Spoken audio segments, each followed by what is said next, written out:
আমরা তার রুহের মাগফিরাত কামনা করি। আধিপত্যবাদের বিরুদ্ধে তিনি যে কণ্ঠস্বর উঁচু করেছিলেন, যার কারণে তাকে সর্বোচ্চ মূল্যটা দিতে হয়েছে। আধিপত্যবাদ তাকে সহ্য করতে পারে নাই, তাকে পৃথিবী থেকে বিদায় নিতে হয়েছে। কিন্তু শরীফ ওসমান বিন হাদি শাহাদাত বরণ করেছে, কিন্তু আমাদের ছেড়ে চলে যায় নাই। কারণ শহীদরা মরে না, তারা জীবিত থাকে, আল্লাহর পক্ষ থেকে তারা রিজিক প্রাপ্ত হয়। আমরা জানি শরীফ ওসমান বিন হাদি এখানে ঘুমিয়ে আছে। শরীফ ওসমান বিন হাদি যুগে যুগে চেতনার মশাল হাতে নিয়ে এ জাতির জুলুম নির্যাতন যারা করবে, জাতির উপরে যারা দমন নিপীড়ন ফ্যাসিজম চাপিয়ে দিবে, তাদের বিরুদ্ধে শরীফ ওসমান বিন হাদির কণ্ঠ হাজারো কণ্ঠ হয়ে জাগ্রত হবে ইনশাআল্লাহ। আমরা দোয়া করি জুলাই বিপ্লবে যারা শহীদ হয়েছে, যাদের শাহাদাতের মাধ্যমে বাংলাদেশের ক্যাম্পাসগুলোতে আমরা চমৎকার একটি পরিবেশ পেয়েছি। এই ক্যাম্পাসে আগে ফার্স্ট ইয়ারে আসলে অনেক বিভীষিকাময় জীবন পার করতে হতো। কোথায় নেতা বসা আছেন, 4 নেতার নাম মুখস্থ করানো হতো। তো 4 নেতার নাম তো আমরা জানি, শেখ মুজিব, তারপরে আরো কে আছে, তাজউদ্দিন আহমেদ, এরকম 4 নেতার নাম আমরা মুখস্থ করে আসছি। কিন্তু এইখানে আসলে 4 নেতা কিন্তু আবার ভিন্ন। তো বিশ্ববিদ্যালয়ে একটা দলের প্রধান 2 জন আর কেন্দ্রের প্রধান 2 জন, তাদের নাম মুখস্থ করতে হয়। আমি বোধ করি যে আজকে আমি দাঁড়িয়েছি এই বিশ্ববিদ্যালয়ের, যেহেতু আমি স্টুডেন্ট, কিন্তু রানিং হয়তো প্রফেশনাল মাস্টার্স করছি, এই কারণে আপনাদের সাথে রেগুলার দেখা সাক্ষাৎ করা, ক্যান্টিনে আড্ডা দেয়া, অযাচিত চর্চাগুলো করা এই ক্যাম্পাসে আমাদেরকে আপনারা খুব বেশি দেখতে পাবেন না। কারণ এই চর্চাগুলো আমরা বন্ধ করতে চাই। ইউনিভার্সিটিগুলো রেগুলার স্টুডেন্টদের জায়গা হোক, এখানে কোনো আদু ভাইয়ের জায়গা না হোক, এটা আমাদের স্বপ্ন। এই স্বপ্ন নিয়েই আমরা লড়ে যাচ্ছি। এই স্বপ্ন নিয়েই ডাকসুতে ছাত্রদের কাছে আমাদের কমিটমেন্ট ছিল। শিক্ষার্থীরা সেই কমিটমেন্টের জায়গা থেকে আমাদের উপরে আস্থা রেখেছে এবং আমরা সেই কমিটমেন্ট বাস্তবায়নের ক্ষেত্রে বদ্ধপরিকর, আমরা ভূমিকা পালন করে যাচ্ছি। আজকে যারা এখানে আপনারা এসেছেন, অনেক স্বপ্ন নিয়ে এসেছেন। একটি গোলাপ হাতে ধরিয়ে দিয়ে মিষ্টি কথার সম্ভাষণ জানিয়ে আপনাদেরকে আমরা বরণ করে নেয়ার জন্য আজকের এই প্রোগ্রাম করেছি কিনা তা আপনারা ইতিমধ্যে বুঝতে পেরেছেন। স্বপ্ন চোখে রঙিন রঙিন নিয়ে আপনারা এখানে এসেছেন, যা দেখবেন তাই ভালো লাগবে। কিন্তু এই সময়টা, এই 4টি বছর বা 5টি বছর আপনার লাইফ পরিবর্তন করে দেওয়ার জন্য একটা অনুঘটকও হতে পারে। আবার এই সময়টা আপনাকে আপনার লাইফটাকে ডিজাস্টার করে দেওয়ার জন্য হতে পারে। সুতরাং কোন রাস্তা আপনি বেছে নেবেন, আপনাকে সেটা বাছাই করে নিতে হবে। আমি ইসলামী ছাত্র শিবিরের পক্ষ থেকে একজন অ্যাম্বাসেডর হয়ে আপনাদের কাছে ছাত্র শিবিরের গুণকীর্তন করার জন্য এখানে দাঁড়াই নাই। আমার কি দোষ, আমার কি গুণ, সেগুলো বর্ণনা করার জন্য আমি এখানে আসি নাই। আমাদের আয়োজনগুলো, এই নবীন বরণ আয়োজন, এ+ সংবর্ধনা, career counselling programme, career guideline programme, exhibition programme, talent hunt programme, আমাদের যত ক্রিয়েটিভ প্রোগ্রাম, সায়েন্স ফেস্ট আছে, এন্টারপ্রেনিয়ারশিপ ডেভেলপমেন্ট প্রোগ্রাম আছে, যত প্রোগ্রামগুলোই ইসলামী ছাত্র শিবির আয়োজন করে না কেন, এগুলো শুধুমাত্র করে এই রাষ্ট্রের জন্য, এই বাংলাদেশকে বিনির্মাণ করার জন্য।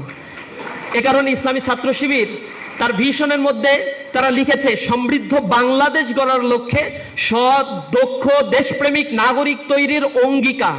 এটা হচ্ছে আমাদের ভিশন।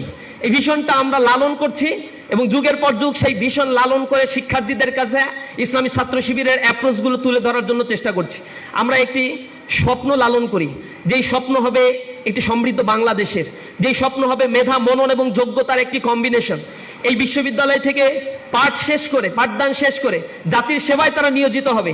তারা বনখেকো হবে না, কোটি কোটি টাকা পাচারকারী হবে না, সম্পদ লুটপাটকারী হবে না। এই বিশ্ববিদ্যালয় পরিচালনা করতে গেলে রাষ্ট্রের যে পরিমাণ অর্থ খরচ হয়, সেই অর্থ খরচের জায়গার তার দায়বদ্ধতা তৈরি হবে। কারণ এই অর্থ আপনার নিজের টাকা দিয়ে এই বিশ্ববিদ্যালয়ে আপনি পড়ছেন না। আপনি যে হলে থাকছেন, সেই বিশ্ববিদ্যালয়ে হলের ভাড়া আপনার কাছ থেকে পূর্ণাঙ্গভাবে নেওয়া হয় না, বা 10 ভাগের 1 ভাগও আপনার কাছ থেকে নেওয়া হয় না।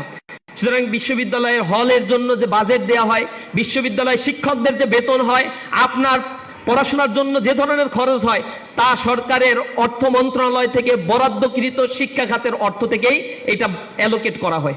সুতরাং এই জায়গায় আপনার কিছু লায়াবিলিটি আছে, সেটা আমরা অনেক সময় ভুলে যাই, সুপিরিয়র কমপ্লেক্সে ভুগতে থাকি। এভাবে একটা জাতি কখনো সম্মুখপানে অগ্রসর হয় না। আমাদেরকে মনে রাখতে হবে আমরা কে, কেন এখানে এসেছি, কি আমার ডিউটি, কি আমার রেসপন্সিবিলিটি রয়েছে। আমার এই রেসপন্সিবিলিটির জায়গা থেকে আমার নিজেকে গড়ে তোলার জন্য চেষ্টা করতে হবে। একটা জাতি তখনই গঠিত হয় যখন সে জাতির মানুষগুলো সে জাতিকে ওন করতে পারে, যখন তার হৃদয়টা অনেক প্রশস্ত হয়, সুবিশাল আকাশের মতো সকলকে ধারণ করার ক্ষমতা যখন মানুষের মধ্যে থাকে, তখনই সেই জাতিকে সম্মুখপানে অগ্রসর করার জন্য তাদের মধ্য থেকে কিছু নেতৃত্ব তৈরি হয়। আমরা বিশ্বাস করি আজকে যারা এখানে উপস্থিত হয়েছেন তাদের মধ্যে সে চেতনা জাগ্রত করার জন্য ইতিমধ্যে আমাদের প্যানেলিস্ট আলোচকরা যে আলোচনাগুলো করেছেন সেইগুলো থেকে আপনারা কিছু নিতে পেরেছেন। আপনাদের মনে রাখতে হবে আমাদের এই দেশটা দারিদ্র পীড়িত, অনেক কষ্টের মধ্য থেকে তাদের দিনাতিপাত করতে হয়। আমি এখানে দাঁড়িয়ে রয়েছি যখন বাংলাদেশে এলডিসি গ্রাজুয়েশনের কথা বলা হচ্ছে, লিস্ট ডেভেলপ কান্ট্রির মানে উন্নীত হবে, তখন বাংলাদেশের জিডিপি গ্রোথ রেটে ভাটা পড়েছে। তখন বাংলাদেশে 6,40,00,000 মানুষ দারিদ্র সীমার নিচে বসবাস করছে। আমি যখন এখানে দাঁড়িয়ে কথা বলছি তখন মুদ্রাস্ফীতির ঊর্ধ্বগতির কারণে জনজীবন বিপর্যস্ত হয়ে পড়েছে। যারা দিন আনে দিন খায় তাদের জীবন অতিষ্ঠ হয়ে পড়েছে। যারা মিডিল ইনকামের মানুষ, অর্থাৎ যাদের আয় ইনকাম খুবই কম, তারা তাদের পরিবার পরিচালনা করতে গিয়ে অত্যাধিক কষ্টের মধ্যে দিয়ে জীবনযাপন করছে, অনেক বেশি স্ট্রাগল করতে হচ্ছে। এমন একটি সমাজ ব্যবস্থায় দাঁড়িয়ে আমরা কথা বলছি যে সমাজ ব্যবস্থায় ইনকাম ডিসপারশনের পরিমাণ অনেক বেশি, যে সমাজ ব্যবস্থায় রাষ্ট্রকে যখন কর্তৃত্বশীল মানুষেরা ওন করতে পারে না, সেই সমাজ ব্যবস্থায় দাঁড়িয়ে আমাদের জন্য অনেক বড় বড় স্বপ্ন দেখতে হচ্ছে, আপনাদেরকে স্বপ্ন দেখাতে হচ্ছে। অথচ আপনি তাকান আমাদের সমসাময়িক রাষ্ট্রগুলোর দিকে, যখন তারা স্বাধীনতা অর্জন করেছিল কিভাবে তারা উন্নতির স্বর্ণশিখরে আরোহণ করেছে। সাউথ কোরিয়ার দিকে তাকান, সেই দেশে আজকে কোথায় চলে গিয়েছে। অথচ 60-এর দশকে সাউথ কোরিয়ার ইকোনমিক ডেভেলপমেন্টের অনেক ইন্ডিকেটরগুলো ছিল, যে ইন্ডিকেটরগুলো বাংলাদেশের চাইতেও নিম্ন স্তরের ছিল। তাদের শিক্ষা খাতে ধারাবাহিক ইনভেস্টমেন্ট, তাদের জিডিপির 5.1% ধারাবাহিকভাবে শিক্ষা খাতে বরাদ্দ দেওয়ার কারণে আজকে তাদের অর্থনীতি কোথায় চলে গিয়েছে। আর বাংলাদেশের সবচেয়ে বড় বিশ্ববিদ্যালয় ঢাকা বিশ্ববিদ্যালয়ে একটা শিক্ষার্থী ভর্তি হওয়ার পরে তাকে হলে সিট দিতে পারে না, সারপোকার কামড়ে অতিষ্ঠ হয়ে জীবনযাপন করতে হয়, গণরুম গেস্টরুম কালচারের সাথে তাদেরকে অ্যাডাপ্ট করে চলতে হয়। সেই জায়গায় সরকারের যে কন্ট্রিবিউশন করার কথা ছিল, রাষ্ট্রের কর্তৃত্বশীল ব্যক্তিদের যে ধরনের এখানে গুরুত্ব দেওয়া দরকার ছিল, সেটা তারা করতে পারে নাই। দেশত্বপ্রেম আমাদের শিক্ষা প্রতিষ্ঠানগুলো থেকে শিক্ষকরা যেভাবে জাগ্রত করার কথা ছিল সেটা পারে নাই, কারণ দে আর করাপ্টেড। অধিকাংশ শিক্ষকদের মধ্যে যারা কর্তৃত্বশীল প্রশাসনিক কাঠামোতেও এঙ্গেজ হয়ে থাকে, ইউজিসিতে যারা দায়িত্ব পালন করছে, তারা শিক্ষা খাতের বরাদ্দের অধিকাংশই নিজস্ব ব্যক্তি চরিতার্থ করার জন্য তারা এটা ব্যয় করে থাকে। কিন্তু চায়নায় একটা ঘটনা আপনারা জানেন, আফিম ওয়ার হয়েছিল। আফিম যুদ্ধ কেন হয়েছিল? ব্রিটিশরা তৎকালীন সময়ের চীন থেকে তারা চা পাতা রপ্তানি করত, চীন থেকে চা পাতা নিয়ে আসতো। তো এটার কারণে ব্যালেন্স অফ পেমেন্টে অনেক বেশি ঘাটতি দেখা দিয়েছিল। তখন ব্রিটিশরা বলল চায়নায়ও আমরা আফিম রপ্তানি করব। সাউথ এশিয়ায় সাউথ চায়নার এলাকাগুলো থেকে তারা জোরপূর্বক এই আফিমগুলো রপ্তানি করার জন্য চেষ্টা করলো।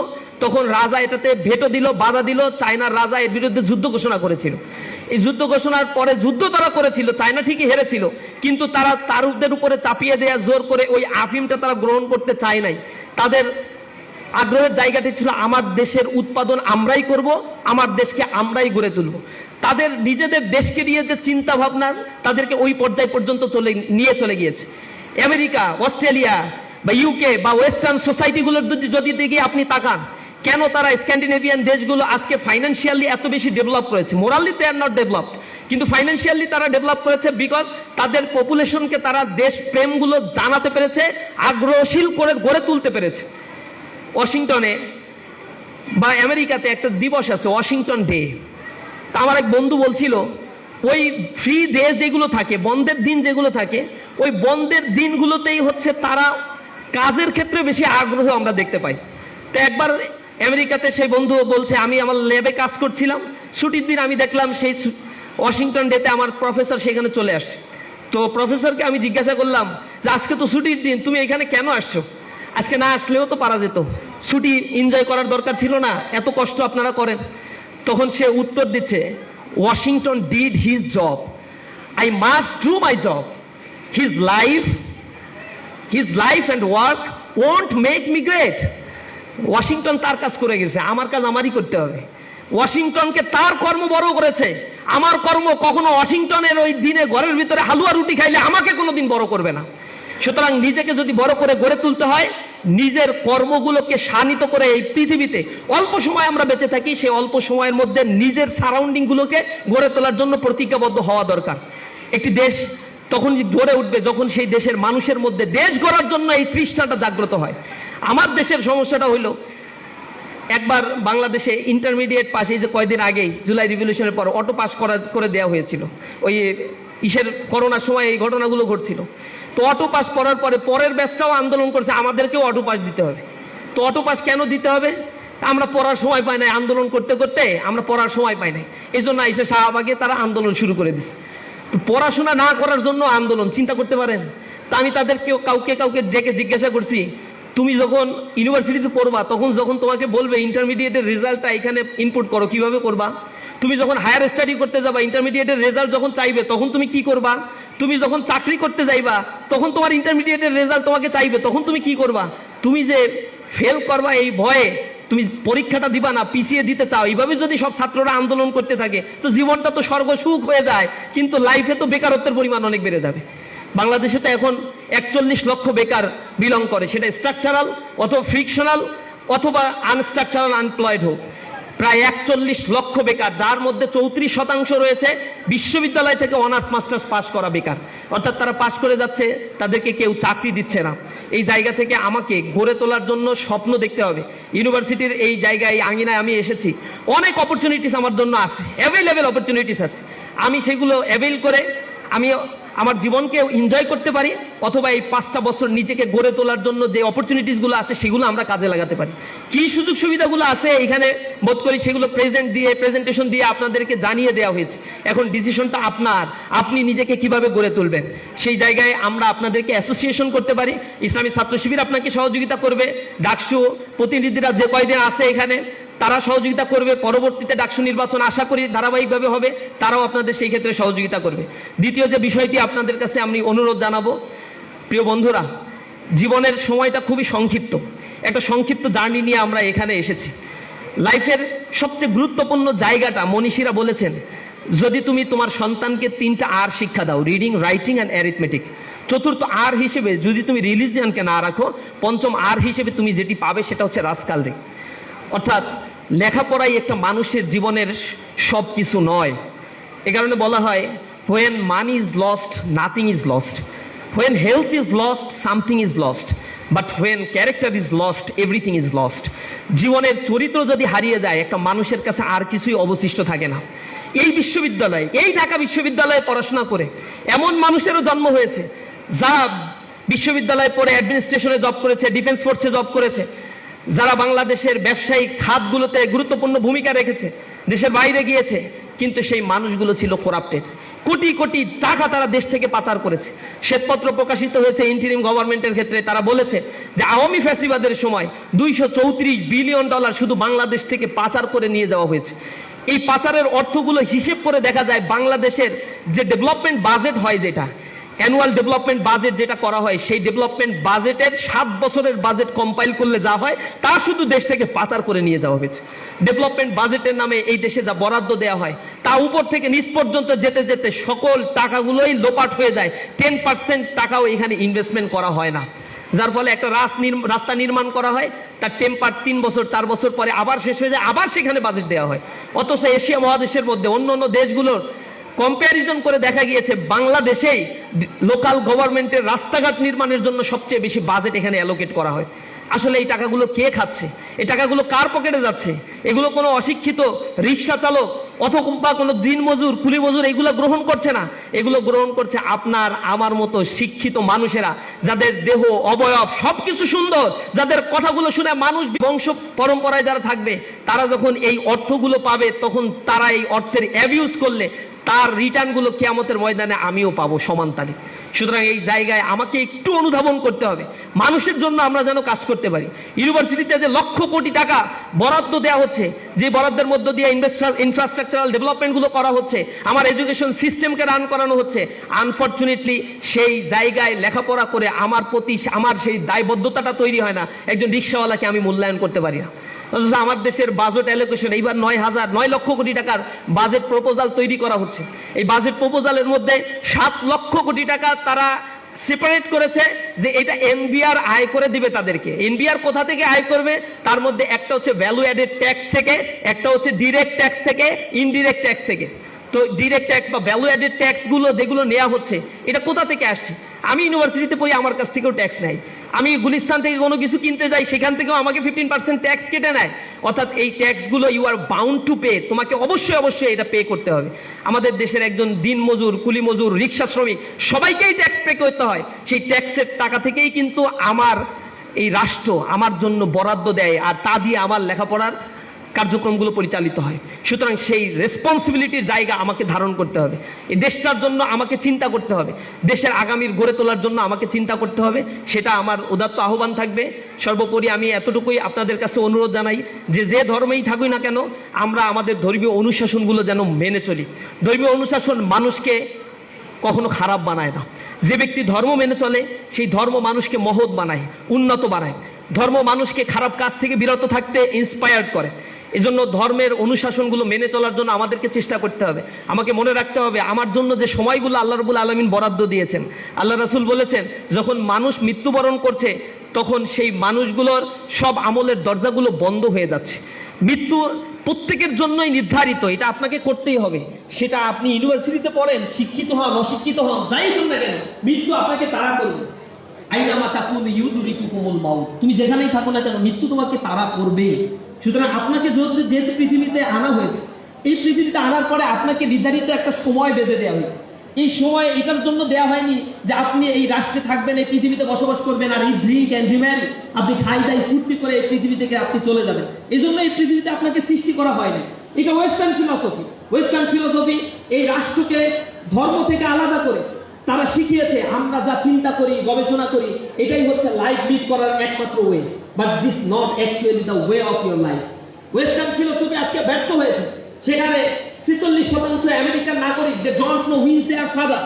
সুইডেনের অন্তত 72% people they don't know who is their father. Scandinavia, Baltic অঞ্চলের দেশগুলো যান, জার্মান, জাপানে যান, সেখানে তো সিঙ্গেল মাদার কনসেপ্টকে প্রমোট করা হয়েছে এবং বাবার পরিচয় বাদ দিয়ে মায়ের পরিচয় সন্তানকে বড় হওয়ার জন্য আইন পাস করে তারা তাদের নামের পেছনে, নামের পাশে আপনার বাবার নাম লেখা হয় আর তাদের নামের পাশে তাদের মায়ের নাম লেখা হয়। সন্তান জন্মগ্রহণ করার পরেই তার মায়ের চরিত্র সম্বন্ধে সে ভালোভাবে অবগত হয়।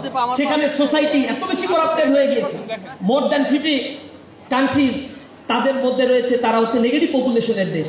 অর্থাৎ তাদের এত অপরচুনিটিস থাকার পরেও, চোখ ধাঁধা এত এত এত কিছু জৌলসতা থাকার পরেও এই জন্মগ্রহণ করতে, তাদের পরবর্তী প্রজন্মকে তৈরি করতে তাদের আর আগ্রহবোধ জন্মাচ্ছে না।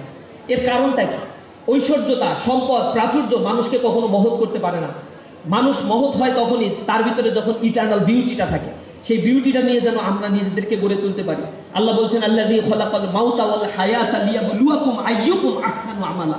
তিনি হচ্ছেন সেই সত্তা যেমন যিনি জীবন এবং মৃত্যু আর এর মাঝখানে যে সন্ধিক্ষণ, এই সন্ধিক্ষণকে যিনি সৃষ্টি করেছেন শুধুমাত্র এটাই জেনে নেয়ার জন্য আইয়ুকুম আহসানু আমালা, আমলের দিক থেকে তোমরা কে উত্তম। আমরা যেন আমাদের চমৎকার কর্মগুলো দিয়ে এই সমাজকে গড়ে তুলতে পারি, এই রাষ্ট্রকে গড়ে তুলতে পারি, মানবতার জন্য কাজ করতে পারি, মানুষের জন্য হয়ে উঠতে পারি। এই ইউনিভার্সিটিতে আসার পরে এটাই যেন আমাদের প্রতিজ্ঞা হয়, আপনাদের ভবিষ্যৎ জীবনটা যেন সুন্দর হয়। ইসলামী ছাত্র শিবিরের পক্ষ থেকে সকলের জন্য আন্তরিক অভিনন্দন এবং শুভেচ্ছা জানিয়ে